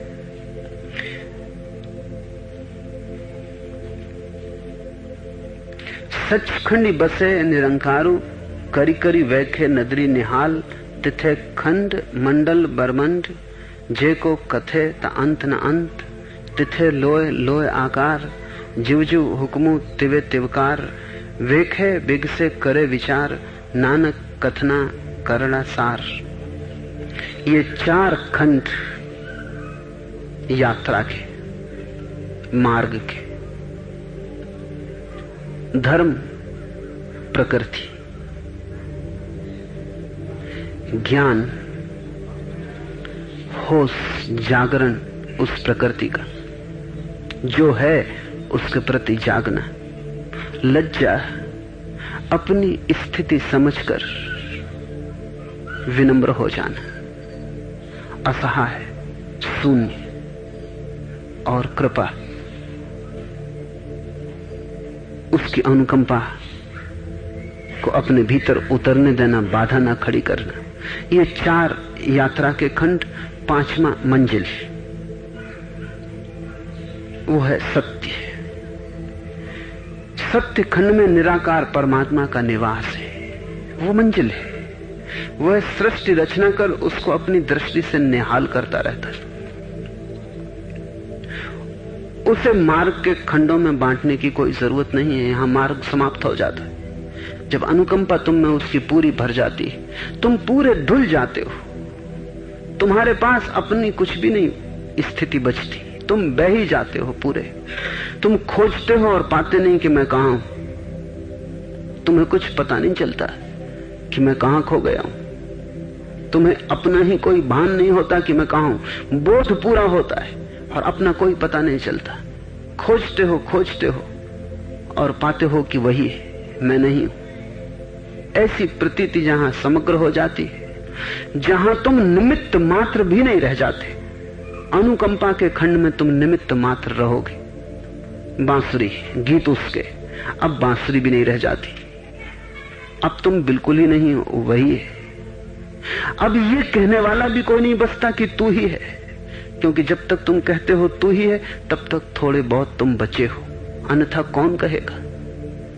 ये सत्य खंड है, यहां निराकार परमात्मा का निवास है।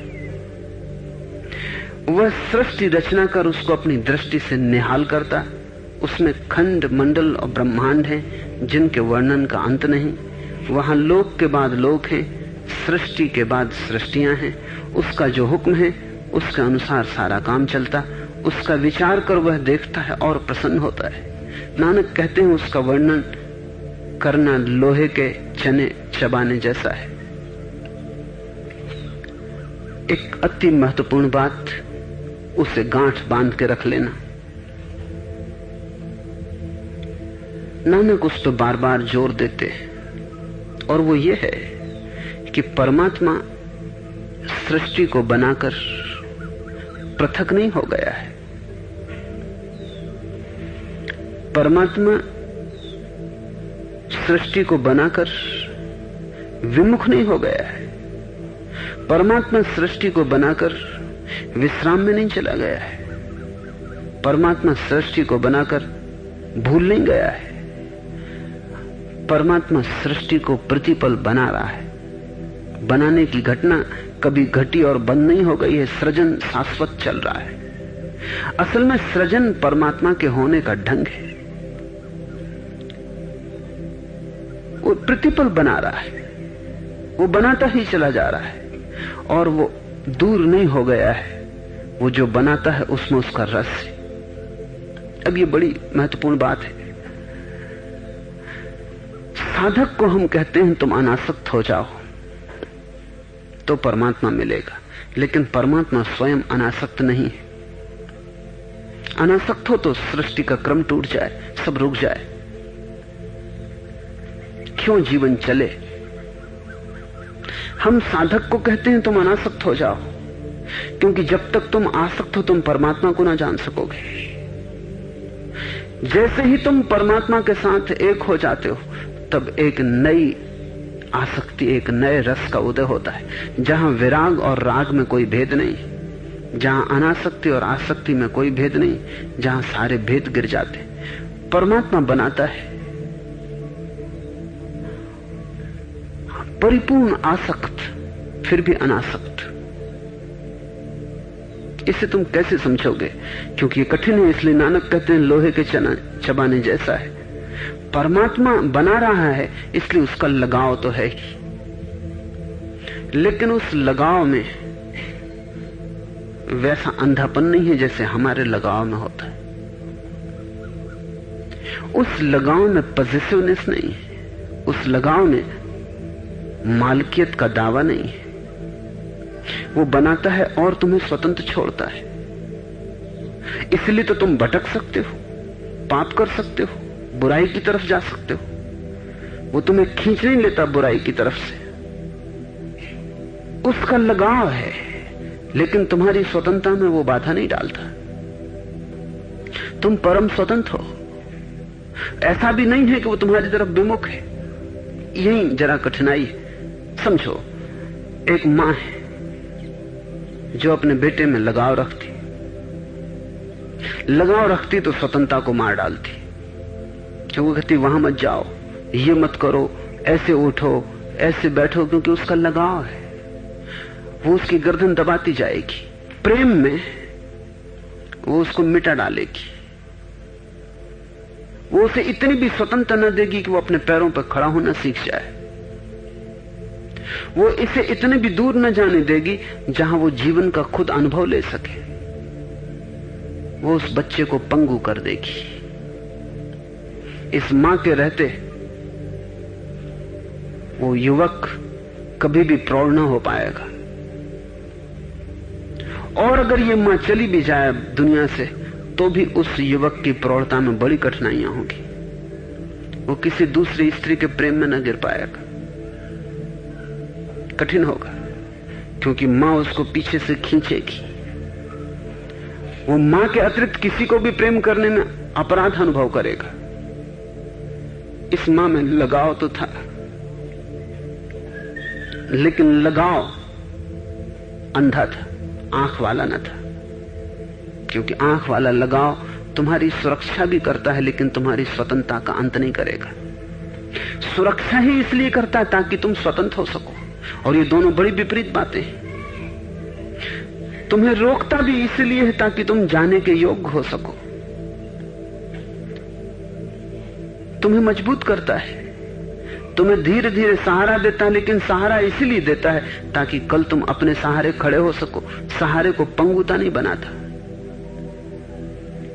फिर एक दूसरी मां है जिसको अगर हम समझाएं कि ये तो खतरनाक है तुम्हारा लगाव, तो वो लगाव अलग कर लेती। लेकिन लगाव अलग करते ही वो स्वच्छंदता दे देती, स्वतंत्रता नहीं, स्वच्छंदता। अब लड़का जहां जाए जो करे, शराब पिए तो क्या कर सकते हैं? स्वतंत्रता देनी। वैश्या के घर जाए तो स्वतंत्रता देनी। जुआ खेले, चोरी करे, हत्या करे, स्वतंत्रता देनी। ये मां विमुख हो गई, इसने पीठ फेर ली। पहले लगाव था वो अंधा था, अब उपेक्षा है जो अंधी। और संतुलन दोनों के बीच में, वही संतुलन परमात्मा का स्वभाव है। उसकी सृष्टि की तरफ वही उसकी दृष्टि है। तुम्हारी सुरक्षा करता है ताकि तुम स्वतंत्र हो सको, तुम्हें स्वतंत्रता देता है ताकि तुम एक दिन समर्पण कर सको। ये बड़ी विपरीत बातें हैं। तुम्हें मौका देता है ताकि तुम दूर जाओ, क्योंकि तुम दूर न जाओगे तो तुम पास कैसे आ सकोगे। तुम्हें मौका देता है ताकि तुम थोड़ा भटको, क्योंकि तुम भटकोगे नहीं तो तुम प्रौढ़ कैसे होगे। तुम्हें मौका देता है ताकि तुम गिरो, क्योंकि तुम गिरोगे नहीं तो तुम संभलोगे कैसे। और फिर भी तुम्हारी सुरक्षा करता है, और फिर भी तुम्हारा पीछा करता है। सब तरफ उसकी नजर है, सब तरफ उसकी छाया है, सब तरफ से वो तुम्हें घेरे हुए। तुम कितने ही दूर चले जाओ तो भी वो तुम्हारे पास बना रहता है, ताकि जब भी तुम्हें जरूरत हो तुम मुड़ो और तुम्हें उसे उपलब्ध कर लो। जब जरा गर्दन झुकाई, जब भी तुमको जरा सी गर्दन झुकाने की याद आ जाए, तभी तुम उसे देख ले सकते हो। दिल के आईने में है तस्वीरें यार। जब जरा गर्दन झुकाई, देख ली। तुम कितने ही दूर जाओ वो तुम्हारे पीछे पीछे चलता है, तुम्हें बाधा भी नहीं डालता, तुम्हें रोकता भी नहीं, तुमसे कहता भी नहीं कि ये गलत है, यहां मत जाओ। तुम्हें गलत तक होने देता है, फिर भी अपनी ऊर्जा को तुमसे खींच नहीं लेता, और प्रतीक्षा करता और बाट जोहता है कि तुम लौट आओगे। और जब तुम लौट आते हो तब प्रसन्न होता है। नानक कहते हैं उसका विचार कर वह देखता है और प्रसन्न होता है। उसका वर्णन करना लोहे के चने चबाने जैसा है, निश्चित ही, क्योंकि वहां सभी विपरीत विश्राम पाते, वहां सभी कंट्राडिक्शंस एक हो जाते। हम एक में से कुछ भी कर सकते हैं। मैंने बहुत लोगों के जीवन को अध्ययन करके नतीजा पाया कि हम कोई भी एक अति कर सकते हैं, और हर अति खतरनाक है। एक पति है, वो अति से पॉजिटिव है, अपनी पत्नी के पीछे वो छाया की तरह नहीं, भूत प्रेत की तरह लगे। वो पत्नी किससे बोलती है, हंसती तो नहीं है किसी से, कहीं जाती तो नहीं है, दफ्तर में भी वो यही सोच रहे हैं, बीच बीच में घर आ जाते। पत्नी अगर किसी के साथ हंस भी ले तो उनके लिए भारी कष्ट हो जाता। वो ये सोच नहीं सकते कि मेरी पत्नी हो, मेरे बिना कैसे हंस सकती, ये असंभव है। वो तो मान के वही चलते हैं, जैसा कालिदास वर्णन करते हैं अपना, कि अगर वो गए हैं 15 दिन के लिए बाहर तो पत्नी सूख के हड्डी हो जानी चाहिए उनकी याद में। और मेघों से संदेश भिजवाना चाहिए। उनका पत्नी के चारों तरफ ये जो घेराव है, इस घेराव ने पत्नी को उनके प्रेम से नहीं भरा है, बल्कि बड़ी तीव्र ऊब और सूक्ष्म घृणा से भर दिया है। और पत्नी उनके प्रेम में थी, लेकिन प्रेम मर जाता है जब स्वतंत्रता मरती। उन दोनों का प्रेम विवाह हुआ था। मैं उन्हें भली भांति अध्ययन करता रहा हूं। दोनों बड़े प्रेम में थे एक दूसरे के, लेकिन जब प्रेम पति का इतना अतिशय हो गया कि गले का हार न रहा और फंदा बनने लगा। कभी भी हार फंदा बन सकता है, ध्यान रखना। हीरे जवारात का हार भी फंदा बन सकता, फांसी लग सकती। जब फंदा सिकुड़ के फांसी बनने लगा तो पत्नी का प्रेम शून्य होता गया। पत्नी स्वतंत्र होने की आकांक्षा करने लगी। जितनी पत्नी ने स्वतंत्र होने की आकांक्षा की, पत्नी उतना पागल होकर चारों तरफ से घेरे बांधने लगा। मैंने पति को बहुत समझाया कि पागलपन, तुम प्रेम को मारे डाल रहे हो। प्रेम को भी स्वतंत्रता चाहिए, सांस लेने का मौका चाहिए। प्रेम को भी थोड़ी दूरी चाहिए, थोड़ा अकेलापन चाहिए। प्रेम को भी थोड़ी निजता चाहिए। तुम इतने ज्यादा पीछे मत पड़ो, तुम अपने ही हाथ से आत्मघात कर रहे हो। बहुत समझाने से समझ में आया। जब उसे उनकी समझ में आया तब से उन्होंने उपेक्षा शुरू कर दी। तब पत्नी अगर किसी दूसरे पुरुष के साथ सो भी रही तो उन्हें मतलब नहीं, अब वो कहते हैं कि मैंने पोजीशन का भाव ही छोड़ दिया, अब मुझे कुछ लेना देना नहीं है, अब जो उसे करना हो करे, अब मेरा कोई नाता ही नहीं है उससे। वो एक ही नाता जानते हैं, फंदे का। स्वाभाविक है मनुष्य के लिए यही, या तो हम पूरी स्वतंत्रता दे देते हैं जो स्वच्छंदता बन जाए, जैसा पश्चिम में हो रहा है, या हम पूरी परतंत्रता खड़ी कर देते हैं जो कि मौत बन जाए, जैसा कि पूरब में हुआ है।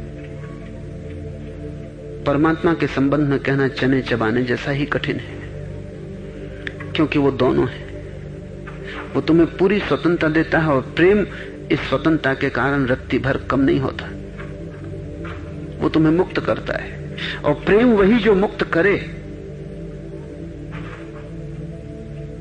उसके प्रेम में और उसकी स्वतंत्रता में, तुम्हें स्वतंत्रता देने के भाव में कहीं कोई विरोधाभास नहीं है। वो तुम्हें रोकता भी नहीं। तुम बुरे की तरफ जाते हो तब भी वो प्रतीक्षा करता है कि तुम लौट आओगे। जब तुम लौट आते हो तब वो प्रसन्न होता है। नानक कहते हैं, वेखे विगसे करे विचार। वो तुम्हारे संबंध में चिंता करता है, तुम्हारे संबंध में विचार करता है। वो तुम्हारे जीवन में जब फूल खिलते हैं तो प्रसन्न होता है। वो निरपेक्ष नहीं खड़ा है। उसकी अनासक्ति उसके बड़े गहरे आसक्त रस से भरी है। वो दूर है और फिर भी पास है। उसने तुम्हें छोड़ा है स्वतंत्रता के लिए, फिर भी कभी छोड़ा नहीं है। फिर भी वो सदा साथ खड़ा है। तुम्हारा दुख, तुम्हारी पीड़ा उसे छूती है। तुम्हारी प्रसन्नता, तुम्हारा आनंद भी उसे आह्लादित करता है। तुम इस जगत में अजनबी नहीं हो, ये तुम्हारा घर है। इस जगत में तुम अकेले नहीं हो, परमात्मा तुम्हारे साथ है। भक्त के लिए यह आश्वासन बड़ा गहरा है, नहीं तो कुछ भी तो पता नहीं चलता। अगर तुम परमात्मा के ख्याल को छोड़ दो तो जगत तटस्थ हो जाता है। तुम क्या करते हो, जगत को कुछ लेना देना नहीं। जिंदा हो कि मरते हो कुछ मतलब नहीं। तूफान आए, मिट जाओ, कुछ मतलब नहीं। कोई है ही नहीं वहां, तो तुम एक संयोग हो। लेकिन भक्त के लिए बड़ा आश्वासन है, वो संयोग नहीं है, परमात्मा प्रसन्न होगा। घर लौट के कोई है जो उसकी प्रतीक्षा कर रहा है। घर को खाली नहीं पाया जाएगा। जब तुम लौटोगे स्वभाव में, तो तुम परमात्मा को वहां प्रतीक्षा करते पाओगे। न केवल प्रतीक्षा करते, बल्कि तुम्हारे लौट आने से समारोह, उत्सव होगा। जीसस की कहानी समझ लेनी जैसी है। जीसस ने बार बार कहानी दोहराई है कि एक धनी बाप के दो बेटे। एक बेटा बिगड़ गया, जवान हुआ तो उसने अपनी आधी संपत्ति मांग ली। संपत्ति लेके वो शहर चला गया, क्योंकि गांव में खर्च करने के उपाय भी न थे, न जुआ घर थे, न शराब गृह थे, न वेश्याएं थी। शहर में उसने सब बर्बाद कर दिया। सड़क का भिखारी हो गया। बाप को खबर मिलती रही। बाप दुखी और पीड़ित भी हुआ, क्योंकि ये नहीं सोचा था। लेकिन बाप जानता था कि जबरदस्ती तो की भी नहीं जा सकती। जब वो समझेगा तब लौट आएगा। उसकी समझ ही लौटा सकती है। बाप प्रतीक्षा कर सकता है, आग्रह नहीं कर सकता। आग्रह खतरनाक है, आग्रह और दूर ले जाएगा। बड़ा बेटा घर पर रहा। जो संपत्ति उसे मिली थी उसने 2 गुनी कर दी। वो खेत में काम करता, बगीचों में अंगूर लगाता, बड़ी मेहनत करता, सुबह से शाम तक जुटा रहता। फिर एक दिन भिखारी बेटे को ख्याल आया कि ऐसे तो मैं भीख मांग मांग के मर जाऊंगा। मैं घर लौट सकता हूं, मेरा पिता अभी भी जिंदा है और पिता के प्रेम पे मैं भरोसा कर सकता हूं। और जिसने मुझे इतनी स्वतंत्रता दी और जिसने कभी ये भी न कहा कि ये गलत है मत करो, जिसने मुझे मौका दिया ताकि मैं खुद ही जान लूं कि क्या गलत है, उसकी करुणा मुझे इंकार न करेगी, अस्वीकार कर लेगी। उसे अपने बाप पे भरोसा है। वो एक दिन खबर दी कि मैं वापस आ रहा हूं। बाप ने समारोह आयोजन किया। जो स्वस्थ भेड़ें थी उसने कटवाई, सुंदर सुस्वादु भोजन बनवाए। बेटा घर आ रहा है। गांव में फूल बंधनवार लगाए। सारे गांव के मित्रों को आमंत्रित किया कि मेरा बेटा घर आ रहा है। बड़े बेटे को खेत में खबर लगी, किसी ने बताया कि हद हो गई, तुम तो जीवन भर इस बूढ़े की सेवा करते रहे, कभी उसके विपरीत न गए, कभी तुमने उसकी आज्ञा का उल्लंघन न किया, धन को तुमने दुगना कर दिया, लेकिन तुम्हारे स्वागत में कभी भी कोई समारोह न हुआ, कभी बेड़े न काटी गई, कभी सुस्वादु भोजन न बने, कभी गांव निमंत्रित न किया गया। और आज वो भ्रष्ट लड़का वापस लौट रहा है, जिसने सब बर्बाद कर दिया, वेश्याओं में, शराब गृह में, जुआ घरों में उसके स्वागत का आयोजन हो रहा है। यह अन्याय है। बड़े बेटे को भी लगा कि अन्याय है। वो उदास और दुखी घर वापस लौटा। इस स्वागत समारोह देखकर, जलते दिए देखकर, फूल लगे देखकर उसकी छाती पर बड़ा भारी बोझ हो गया। वो जाके अपने बाप के पास पहुंचा। उसने कहा, यह अन्याय है, मैं तुम्हारी सेवा कर रहा हूं, मेरे लिए कभी कोई वंदनवार ना लगे, बैंड बाजे ना बजे। और वो भ्रष्ट वापस लौट रहा है। उसके स्वागत की ये तैयारियां हैं, मैं अपनी आंखों पर भरोसा नहीं कर सकता। बाप ने कहा कि तुम मेरे पास ही हो, तुम कभी बिगड़े ही ना, तुम कभी गलत रास्ते पे ना गए, तुम्हारे स्वागत का कोई सवाल नहीं उठता, तुम मेरे पास ही हो, हर घड़ी तुम्हारा स्वागत है, तुम मेरे हृदय के करीब हो।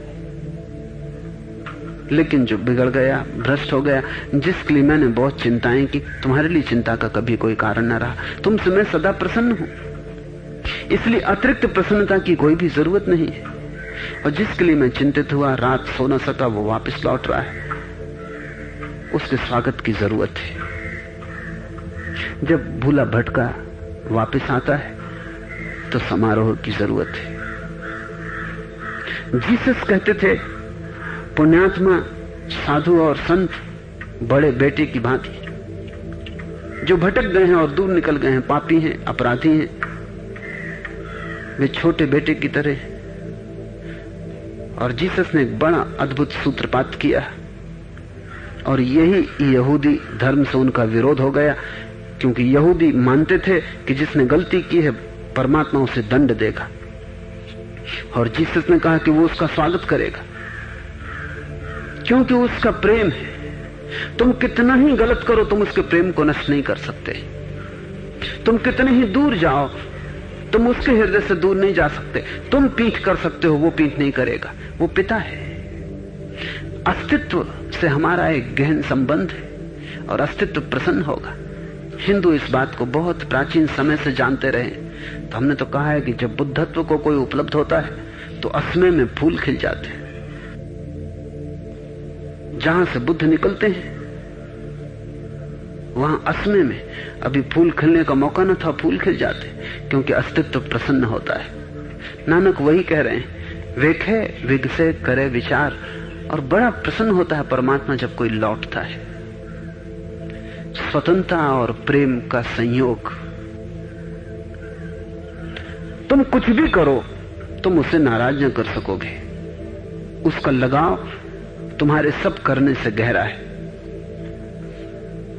लेकिन उसकी आसक्ति हमारी आसक्ति नहीं कि तुम्हारी गर्दन को पकड़ ले, कि तुम्हारे लिए बंधन बन जाए। परमात्मा कारागृह नहीं है, परमात्मा प्रेम है। प्रेम, धन, स्वतंत्रता बड़ी कठिन बात है कहनी, क्योंकि दोनों विपरीत बातें हैं। या तो तुम प्रेम करते हो तो तुम स्वतंत्रता छीन लेते हो, तुम स्वतंत्रता देते हो तो तुम प्रेम को विदा कर देते हो। आसक्त और अनासक्त दोनों, राग और विराग दोनों, जहां सभी विपरीत संयुक्त हो जाते हैं, वो महासंगम है। इसलिए नानक कहते हैं, नानक कथना करना सार, करना सार। उसके संबंध में कुछ भी कहना लोहे के चने चबाने जैसा है। आज इतना है।